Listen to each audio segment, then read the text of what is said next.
अगर आप यूपीपीएससी का नोटिफिकेशन पढ़ा होगा आपने तो इसमें एक चीज लिखा हुआ मार्शल स्टेटस के बारे में लिखा हुआ है कि male candidate who are married and have more than one wife living and female candidates and be eligible unless the honourable governor has granted exemption from his condition.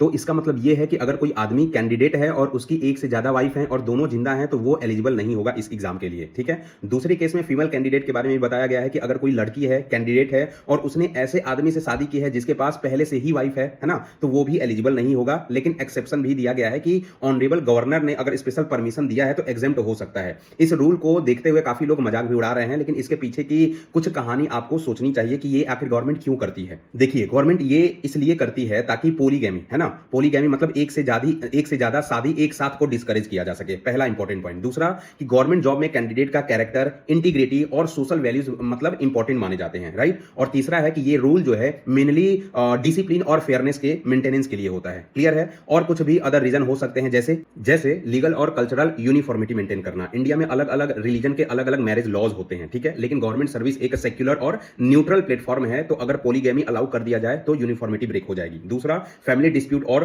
Complication avoid करना, मतलब ज्यादा वाइफ होने से एक से ज्यादा wife होने पे फैमिली मैटर में डिस्प्यूट, प्रॉपर्टी डिवीजन और अलाउंस जैसे पेंशन, फैमिली बेनिफिट में कॉम्प्लिकेशंस आते हैं, तो ये चीजें डायरेक्टली गवर्नमेंट को भी हैंडल करनी पड़ सकती है। नेक्स्ट है कि पब्लिक इमेज और ट्रस्ट, मतलब गवर्नमेंट सर्वेंट को सोसाइटी में रोल मॉडल माना जाता है, तो अगर उनके पर्सनल लाइफ में कंट्रोवर्शियल प्रैक्टिसेस हो तो पब्लिक ट्रस्ट और इमेज पर भी असर पड़ता है। मतलब शॉर्ट में आप ये समझिए कि ये रूल ना सिर्फ डिसिप्लिन के लिए है बल्कि यूनिफॉर्मिटी, एडमिनिस्ट्रेटिव ईज और पब्लिक ट्रस्ट को मेंटेन करने के लिए भी बनाई जाती है। तो अगर आप हंस रहे हो तो ये आपको बातें याद रखनी चाहिए।